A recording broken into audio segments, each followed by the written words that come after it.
VP Sara Duterte Impeachment Trial.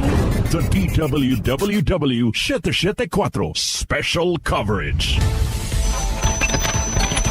Pumasok na tayo sa week 2 ng impeachment trial kay Vice President Sara Duterte o pagbabalik tanaw sa malaking pangyayari ng Day 4, 5 at 6 ng trial proceedings. Day 4, July 13, 2026.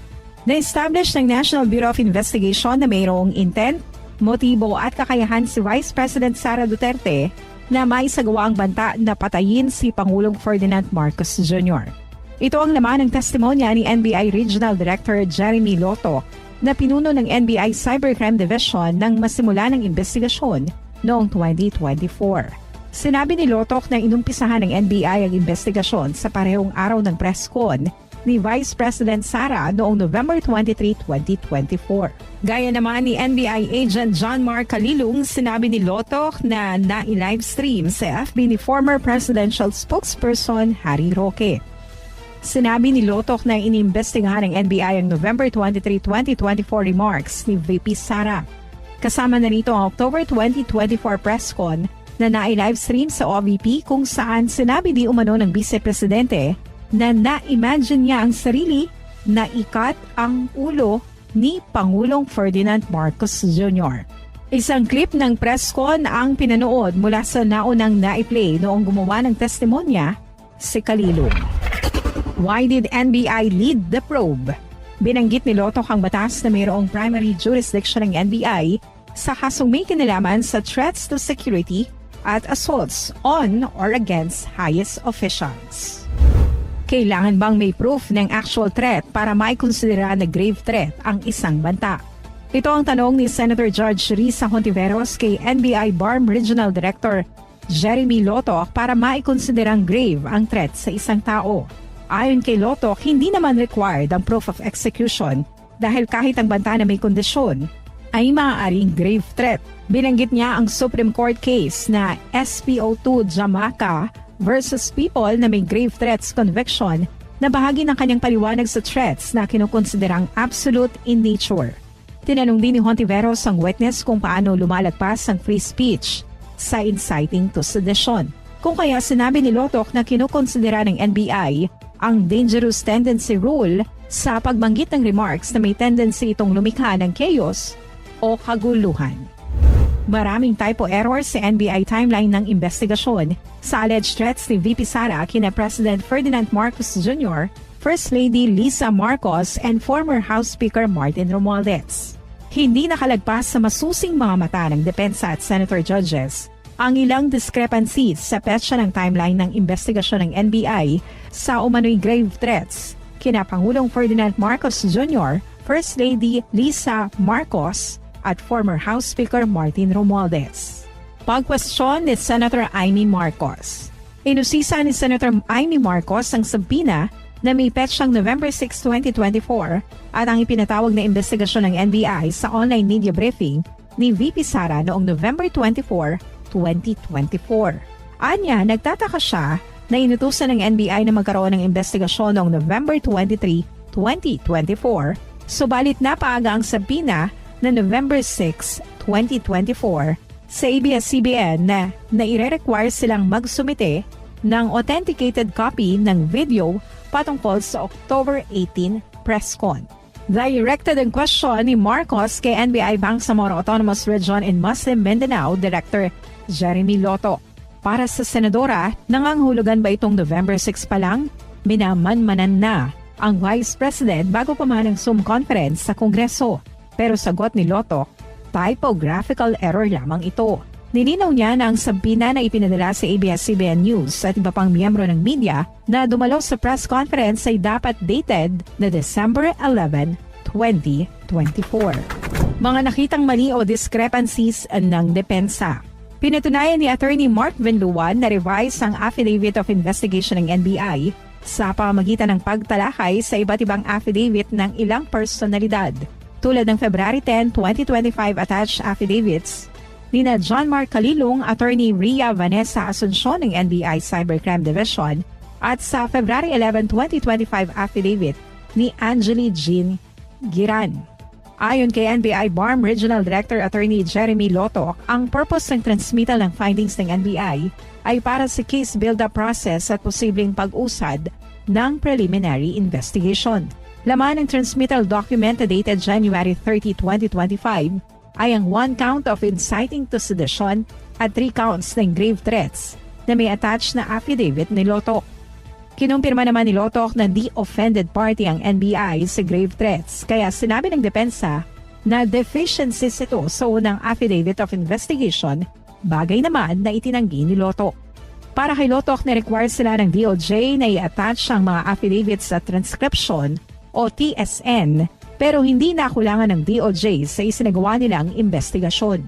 Binanggit ni Lotoc ang February 14, 2025 na DOJ certification na nagsasaad na sufficient na ang referral na mahalaga sa elements para sa preliminary investigation. Hindi naman pamilyar si Lotoc sa February 5, 2025 impeachment complaint kay Vice President Sara Duterte. Nilinaw ni Lotoc na hindi nila nirevise ang complaint of investigation dahil nakulangan ng DOJ, kundi nag-attach lamang sila ng hinahanap na dokumento ng ahensya.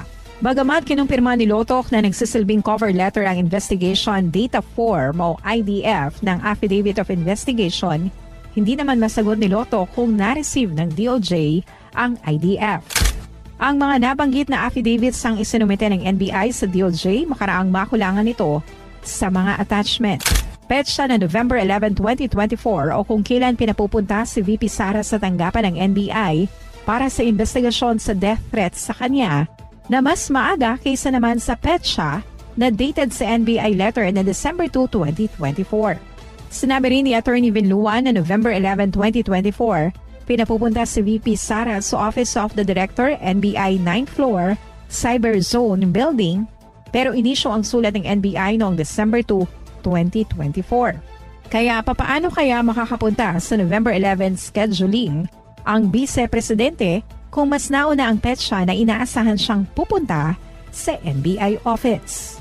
Napagsabihan ni Senator Francis Escudero si Lotoc na kung wala siyang personal knowledge sa mga dokumento na pinipresenta sa kanya ng depensa, wala siyang karapatang sabihin itong typo error.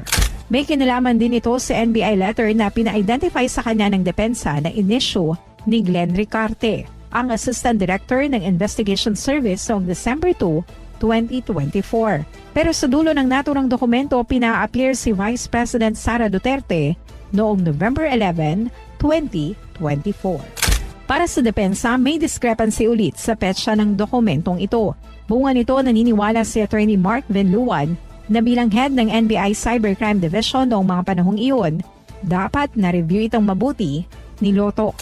Hindi masagot ni Lotoc ang ginamit nilang NPS docket number o IDF number na naka-attach as Affidavit of Investigation.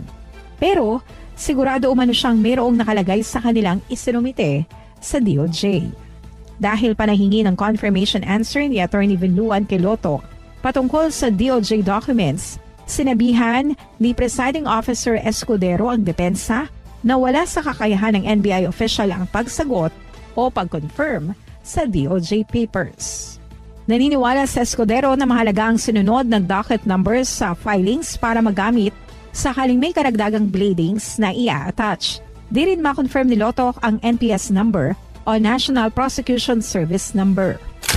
No naman ang sagot ni Lotoc sa tanong kung not binding ang NBI sa DOJ sa alegasyon ng grave threat. Tahasang sinabi ng depensa na not binding sa DOJ ang NBI evaluation sa issue ng grave threats at inciting to sedition ni VP Sara. Walang personal knowledge si Lotoc kung may final verdict na laban kay VP Sara sa kaso grave threat o inciting to sedition. Pinaninindigan ni Lotoc na nagsagawa ang NBI Cybercrime Division ng motu proprio investigation patungkol sa November 23, 2024. Question naman ng Defense Counsel na si Attorney Mark Vinluan si Lotoc kaugnay sa kung sino o anong sangay ng pamahalaan ang nag-utos ng pagsisimula ng investigasyon sa November 23, 2024 online press con ni VP Sara. Sa puntong ito, tahasan ng binanggit ng depensa si Pangulong Ferdinand Marcos Jr. na may kontrol sa tanggapan ng DOJ na bahagyang nagdirektiba naman sa NBI na magkasa ng investigasyon laban sa Vice Presidente. Pero nilinis ni Lotoc ang Pangulo sa pagsasabing independent ng NBI sa pagkasa ng investigasyon at hindi ito nag-i-intervene sa kaso. Sa gitna ito ng basis ng structural composition kung saan nasa ilalim ng Office of the President ang tanggapan ng DOJ, kung saan nasa ilalim naman nito ang NBI, kung tunay na pinanood ang video ng NBI sa mga journalist. Nalaman ng depensa na tumagal lamang ng 21 minutes ang sinasabing interview ng NBI sa mga pinatawag na journalist na present sa sinasabing online press con. May higit 2 oras ang sinasabing tagal ng online press con noong November 23, 2024. Kinalaunan, tinukoy ni Lotoc na portion lamang na sinabi ni VP Sara na may kinontak na siya na papatay kina PBBM, FL at Romualdez ang pinanood ng NBI sa mga journalist. Ito ang sagot ng NBI official makaraang linawin ito ni Senator Judge Vicente Soto III. Nagtaka naman si Attorney Mark Meluan bakit portions lamang ng video na nakatuon sa umano'y death threats ang pinakonfirm sa journalist, gayong may ample time naman sana silang matanong ang resource person sa iba pang bahagi ng video. Napansin ni Attorney Meluan na walang nagdaang nag-interview na NBI agent na si Attorney Ria Vanessa Asuncion sa journalist na si Jason Rubrico. Dahil dito, kwenestyon ni Meluan na hindi sumunod sa factual SOP ang NBI sa nangyari. Palaisipan din sa depensa kung bakit November-December 2024 isinagawa ang interview sa mga journalist pero in-execute na ang affidavits noong February 2025. Inamin ni Lotoc na maaaring isa ang ipresentang affidavits ni Nagiran, Kalilong at Asuncion sa templated affidavit ng NBI dahil sa iisang ma na para kay Binluan ay maaaring ma'am sa bahagi ng transcription na no joke, nagbilin na ako. Hinamon ng depensa ang sinasabing thorough investigation na naunang sinabi ni Lotoc sa kanyang testimonya dahil maraming mali sa petsa na nakalagay sa kanilang sulat sa DOJ. Aasahan sa papasok na linggo ang pag-upo sa witness stand ni NBI Director Melvin Matibag na nagbago ang isip sa pagdalo sa Regional Summit sa Bangkok, Thailand. Day 5, July 14, 2026. Typo errors do not alter the fact that VP Sara uttered alleged threats. Pinanindigan ni NBI Regional Director Jeremy Lotoc na hindi binago ang substance ng ebidensya ang typographical errors ng Affidavit of Investigation ng NBI sa umano'y grave threats ni Vice President Sara Duterte. Ito ang patuloy na tugon ni Lotoc kay Defense Counsel Mark Benluan sa mga kamalian sa affidavit noong nagpatuloy ang cross-examination sa naturang witness. That is a foul side remark. Tinutulan ni Private Prosecutor Attorney Amando Ligutan at tinawag na foul side remark ang naging pahayag ni Defense Counsel Attorney Mark Benluan patungkol sa pag-amin umano ng testigong si NBI Regional Director Jeremy Lotoc na korap ang lahat ng mga kongresista. Sinabi naman ni Presiding Officer Senator Francis Escudero na kinumpirma lamang ng testigo na binanggit ng Vice Presidente ang naturang mga pahayag. Nauna nang tinanong ni Benluan kung totoo at nangyari sa totoong buhay ang mga naging pahayag ni Duterte patungkol kay Pangulong Ferdinand Marcos Jr., First Lady Lisa Marcos at dating House Speaker Martin Romualdez at mga kongresista kaugnay ng iba't ibang uri ng korupsyon. Nang sabihin ni Lotoc na nagkaroon ng mga ganoong pahayag ang Vice Presidente, sinabi ni Benluan, "So you just admitted that the congressmen are all corrupt?" Operation Romanov Threat.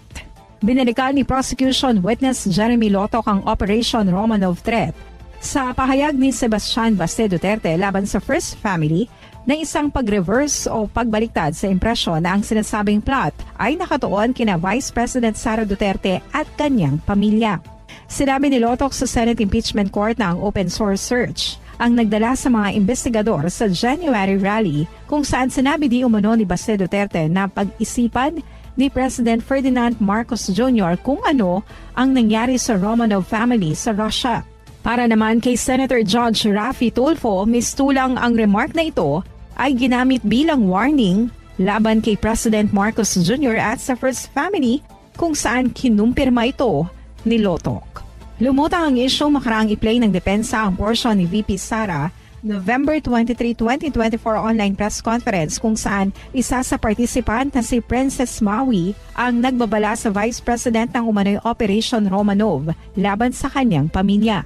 Nilinaw naman ni Lotok na inanyayahan nila si Princess Maui para malinawan sa issue pero hindi siya nagtungo sa NBI. Dahil dito, na-classify ang information bilang unvalidated and unreliable mula sa pananaw ng cybercrime investigators. Pinaniwalaan din ni Senator Judge Panfilo Lacson na ang purported operation ay nakatuon sa pamilya Duterte. Inusisa naman ni Lacson kung bakit hindi sinama ang Baste Duterte's rally speech sa investigation report sa kabila ng pagiging available nito sa open sources at may posibilidad na masuportahan ang finding na ang threats ay ginawa laban sa Pangulo. Kinilala naman ni Lotok na ang speech ay hindi bahagi ng report dahil di naman sumentro ang kanilang investigasyon sa sinasabing Romanov operation. Nang gipitin naman ni Lacson, sinabi ni Lotok na initially, trinato ng mga investigador na ang alegasyon ay posibleng banta kay VP Sara pero kinalaunay na isip nilang nakadirect ito sa Pangulo at kanyang pamilya. Makaraang reviewin ang open source material. Si Lotok ang former chief ng National Bureau of Investigation Cybercrime Division at kasalukuyang regional director sa Bangsamoro Autonomous Region and Muslim Mindanao. Sa isang manifestation, sinabi naman ni Senate Minority Leader Alan Peter Cayetano na dapat mag-ingat ng impeachment court at publiko laban sa conclusions na ang pahayag ni Mayor Duterte ay nakasentro sa banta laban sa mga Marcoses. Sa kanya kasing personal na pananaw, sinabi ni Cayetano na maaaring ang Mayor Duterte's statement ay layong iugnay ang Russian dynasty at si Ferdinand Marcos Sr. na kapwa evicted via a revolution. Nagawa umanong makatakas ng mga Marcoses sa Hawaii noong 1986 at kinalaunay bumalik sa politika sa Pilipinas. Sinabi rin ni Cayetano na kung tinignan na threat ang banta ni Mayor Baste, dapat sinampahan na siya ng kaso. Sa ngayon, naging vocal din si Cayetano sa pagsasabing dapat na offend si Senator Judge Amy Marcos because she is a Marcos. May sarili ring interpretation sa Senator Robin Hood Padilla sa Operation Romanov.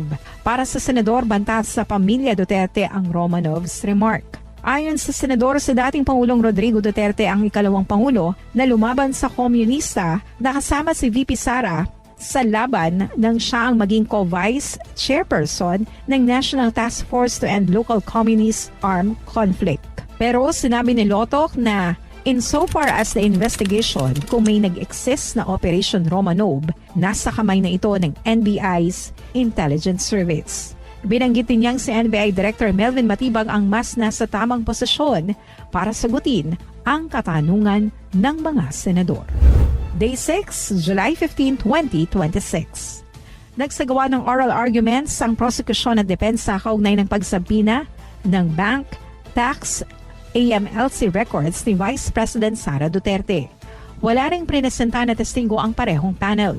Nagkaroon din ng caucus sa mga senator judge bago tuluyang i-adjourn ang impeachment proceedings. Posisyon ng prosekusyon sa oral argument. Naniniwala si House Prosecutor Representative Shel Jokno na mahalaga ang financial records ni Vice President Sara Duterte nung siya pa ang Davao City Vice Mayor at Mayor sa nagpapatuloy na impeachment trial. Binanggit ni Jokno ang figures sa Anti-Money Laundering Council report na naisumite sa House Committee on Justice. Sa report, sinabi ni Jokno na ang financial activity ni VP Sara ay nag-increase significantly mula 2007 nang umabot ang halaga ng 208.15 million pesos. Sa parehong report, binanggit ni Jokno na lumobo pa ang financial movements noong 2009 at 2013 na may consistently high totals na mas mataas ng 400 million pesos kasama na ang notable peaks 704.93 million noong 2009, 648.58 million noong 2010 at 597.15 million noong 2011. Anya, ang mga taong nabanggit ay nasa public service na ang Vice Presidente. Sabina. Para kay Jokno, ang mga figurang ito ang nagtulak sa prosekusyon na ipasabina ang financial records bago naging Vice President si VP Sara. Nilinaw naman ni Jokno na hindi dapat mag-conclude ang impeachment court batay lamang sa AMLC figures. Sa halip sinabi niyang nais nilang makuha ang bank records, AMLC reports at tax documents para madetermina ang facts o magbigay ng hatol o judgment. Dumako naman tayo sa posisyon ng depensa sa oral argument. Pinababasura ng depensa ang hirit ng prosekusyon na ipasabina ang bank, tax at anti-money laundering council records ng Vice Presidente dahil ang naturang hakbang ay paglabag sa due process at isang fishing expedition. Sa oral arguments ng depensa sa impeachment court, kunesyon ni defense spokesperson Attorney Michael Wesley Poe ang legal basis ng request ng House Prosecution Panel para sa financial records kasama ang mister ni VP Sara na si Attorney Manasseh Manscarpio. Fishing expedition. Sinabi rin ni Poe na naghain ng prosekusyon ng impeachment complaint bago pa sila makakuha ng ebidensya na suportahan ang kanilang alegasyon. Para sa depensa, wala sa Sabalya at Cabrera impeachment complaint na naihain sa House of Representatives ang nagsama sa documentary evidence para masuportahan ang alegasyon na nagkamal si VP Sara ng di maipaliwanag na yaman. Anya, nagsimula lamang ang prosecutor na kumuha ng financial records makaraang maihain ang impeachment complaint at makaraang maisumiti na ng Vice Presidente ang kanyang tugon sa House Committee on Justice. Records dating back to 2007 ay giniit pa ng depensa na ang request ng prosecution ay fatally overboard dahil gusto nilang makuha ang records na halos 2 dekada na ang sakop. Sa subpoena request, kabilang ang dokumento na mula 2007 ng si VP Sara ay Vice Mayor pa lang ng Davao City. Binanggit din ni Poe ang Supreme Court ruling na Duterte versus House of Representatives sa pagsasabing dapat ang impeachable offenses ay may acts na nagawa habang ang opisyal ay nag-ookupa ng isang impeachable office. Confidentiality laws. Pinaninindigan din ng depensa na ilang batas ang nagbabawal sa disclosure ng requested documents. Binanggit ni Poe ang Anti-Money Laundering Act na uncovered transaction reports, suspicious transaction reports at financial intel reports ay confidential at ang impeachment ay hindi kasama sa stated exceptions sa batas. Tinukoy din ni Poe ang probisyon ng National Internal Revenue Code na parusahan ng di-otorisadong disclosure ng tax paper information. Patungkol naman sa request para sa bank records, kinilala ni Poe ang impeachment proceedings bilang exemption sa bank secrecy law pero hindi otomatikong nag-a-apply na i-override ang constitutional protections. Pinipigil din ng depensa ang hirit na maisabina ang bank records ng mister ni VP Sara na si Manscarpio sa pagsasabing hindi naman siya impeachable official at hindi sakop ng exemptions. Pero ipinaalala ng prosekusyon sa pamamagitan ni Attorney Shel Jokno na may sole and exclusive power ang Senate Impeachment Court na maisapina ang naturang dokumento para sa accountability ng isang impeachable official.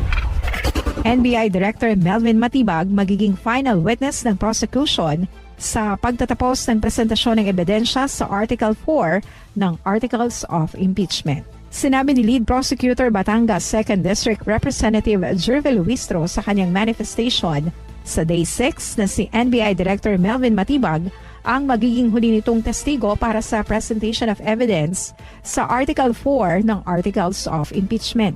Pero bago ito, ipinaalam ni Luistro kay Presiding Officer Senator Francis Escudero na iwi-withdraw na nila ang 6 pang testigo sa ilalim ng Article 4 na sakop ang aligasyon ng grave threats at inciting to sedition laban sa respondent. Kabilang sa mga ni-withdraw na witness ay sina Office of the Vice President, Chief of Staff Zuleika Lopez at Captain Belinda Bello ng House of Representatives Office of the Sergeant at Arms. Ipinaliwanag ni Luistro na nagpasya silang i-withdraw ang witnesses dahil sa redundancy and lack of necessity. Kasama sa withdrawn witnesses ang mga kinatawan mula sa Philippine National Police Firearms and Explosive Office, mga journalist na sina Michael Flores at Bons Magsambol, Sheriff Abe Andres, isang family member ng threat victim at isang psychiatrist. Sinabi pa ni Luistro na hindi na kailangan ng mga testigo dahil na-establish na nilang seryoso ang mga banta ng Vice Presidente. Hindi na rin niya kakailanganin ng testimonya ng mga journalist makaraang i-authenticate ni Kalilong ang video at kinilala na rin ng depensa ang authenticity ng video. Pinitiwan na rin ng prosekusyon si Sheriff Andres dahil kapwa kinilala ng panels ng 2011 incident kung saan sinaktan siya ni VP Sara Duterte sa isang demolition operation. Naniniwala rin ang prosekusyon na hindi na rin kailangan ng testimonya ng family member ng biktima at ng psychiatrist dahil sapat nang na-establish ang circumstances na nakapaloob sa mga pahayag ni VP Sara. Yan ang buod ng Day 4, 5 at 6 ng nagpapatuloy na impeachment trial proceedings laban kay Vice President Sara Duterte, Week 2 ng pagdinig. Para sa special edition ng OMOK Trivia Vibes, ako po sa Jockey Magistrado Rubio ng DWWW 774, your ultimate music radio. VP Sara Duterte Impeachment Trial. The DWWW 774 Special Coverage.